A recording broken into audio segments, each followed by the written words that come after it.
अस्सलाम वालेकुम दोस्तों, मैं हूं आयशा और आप देख रहे हैं खबरी मीटर। तो दोस्तों, आज मैं आपको हिंदुओं की दो अलग अलग प्रजातियों के बारे में बताना चाहती हूं। इन दोनों प्रजातियों को देखकर आप ये समझ पाएंगे कि जो हिंदू हिंदुस्तान में रहते हैं उनकी सोच कैसी है और जो हिंदू हिंदुस्तान के बाहर रहते हैं उनकी सोच कैसी होती है। तो दरअसल जिन दो तस्वीरों को आप देख रहे हैं, ये दोनों तस्वीरें हमारे देश के हिंदुओं की हैं। इनमें से एक तस्वीर को आप अच्छी तरह से जानते होंगे। ये तस्वीर सनातनी कारोबारी रामदेव की है और दूसरी तस्वीर वान्या अग्रवाल की है। अगर आप गूगल करेंगे तो आप ये जानेंगे कि वान्या अग्रवाल कौन है। लेकिन वान्या की स्टोरी बताने में सबसे पहले मैं आपको हिंदुस्तान में रहने वाले हिंदू कारोबारी रामदेव की नफरती सोच के बारे में बताना चाहती हूँ। कल रामदेव ने अपनी कंपनी पतंजलि का एक नया प्रोडक्ट बेचने के लिए खोका यानी स्टॉल लगाया और दुनिया को ये बताया कि उसकी कंपनी पतंजलि एक शरबत लॉन्च करने जा रही है जो लोगों को गर्मी से राहत दे सकता है। लेकिन ये बाबा जानता था कि अगर वो लोगों को सिर्फ अपने शरबत के बारे में बताएगा तो कोई भी उसका शरबत नहीं खरीदेगा। लिहाजा उसने एक शरबत में जिहाद और सनातन का तड़का लगाया और लोगों को अपने शरबत की क्वालिटी बताने से ज्यादा इस बात पर फोकस किया कि जो शरबत यानी रूह-अफ़ज़ा लोग पी रहे हैं असल में वो शरबत जिहाद है और इस रूह-अफ़ज़ा कंपनी का मालिक शरबत बेचकर मदरसे और मस्जिदें बनवाता है। सोचिए आज हमारे देश में नफरतें कितनी आम हो चुकी हैं कि एक कारोबारी को अपना शरबत बेचने के लिए भी जिहाद, मदरसा और मस्जिद जैसे शब्दों का इस्तेमाल करना पड़ रहा है, क्योंकि ये कारोबारी जानते हैं कि अगर देश में मुसलमानों की बात नहीं की गई तो फिर देश की मेजॉरिटी उनकी किसी भी बात पर ध्यान नहीं देगी। लिहाजा ये लोग हमारे देश की मेजॉरिटी को हमेशा मूर्ख बनाने के लिए मुसलमानों का इस्तेमाल करते हैं।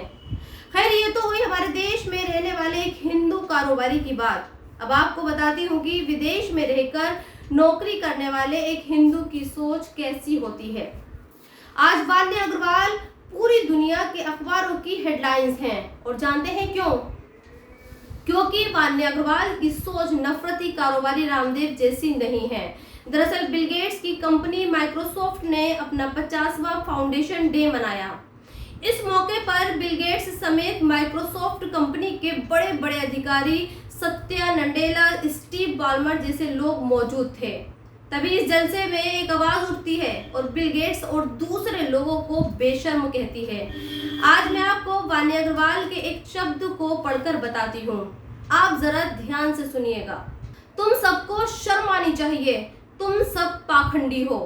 माइक्रोसॉफ्ट की तकनीक के कारण गाजा में 50,000 फिलिस्तीनियों की हत्या कर दी गई और खून का जश्न मनाने के लिए तुम सबको शर्म आनी चाहिए।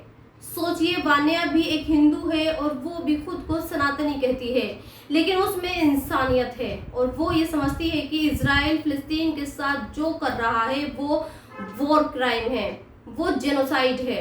लिहाजा वान्या खड़ी होती है और वो सब बोलती है जो उसके दिल में आता है, बिना इसकी फिक्र किए कि इसका अंजाम क्या होगा। हालांकि ये सब बोलने के बाद वान्या को माइक्रोसॉफ्ट के सिक्योरिटी स्टाफ ने बाहर कर दिया और अब वान्या ने माइक्रोसॉफ्ट कंपनी को भी छोड़ दिया है। लेकिन आज वान्या ने ये साबित कर दिया है कि उनमें और रामदेव जैसे हिंदुओं में कितना फर्क है। और जानते हैं, हमारे देश की मीडिया कभी भी आपको वान्या अग्रवाल के बारे में नहीं बताएगा। वो आपको सिर्फ तहव्वुर राणा के बारे में बताएगा जिसे आज अमेरिका से हिंदुस्तान लाया जा रहा है। आपको हर चैनल पर गोदी मीडिया के एंकर्स चीखते चिल्लाते हुए मिल जाएंगे कि मुंबई हमले का आतंकी तहव्वुर राणा को भारत लाया जा रहा है, ये हिंदुस्तान की जीत है, ये सब मोदी की वजह से मुमकिन हो पाया है। लेकिन यही एंकर आपको वान्या अग्रवाल के बारे में कभी नहीं बताएंगे। ये एंकर आपको ये नहीं बताएंगे कि कल डोनाल्ड ट्रंप ने जिस नेता के बारे में कहा कि वो उसके सामने गिड़गिड़ा रहा था। खैर, इस पर रणविजय नाम के एक पत्रकार ने क्या खूब लिखा है। आज मैं आपको रणविजय सिंह के एक पत्रकार की पोस्ट भी पढ़कर बताना चाहती हूँ। रणविजय लिखते हैं, चीन ने अमेरिका पर 84% टैरिफ ठोक दिया है, समझ नहीं पा रहा, चीन लाल आंखें दिखा रहा है, फिर किस देश का नेता ट्रंप के आगे गिड़गिड़ा रहा है। मुझे यकीन है अपना भाई ट्रंप झूठा नहीं है। तो दोस्तों इस वीडियो में इतना ही। आप भी अपनी राय कमेंट्स बॉक्स में लिखकर मुझे ज़रूर बताएं और अब तक आपने मेरे चैनल को सब्सक्राइब नहीं किया है तो प्लीज़ सब्सक्राइब ज़रूर कर दें। शुक्रिया।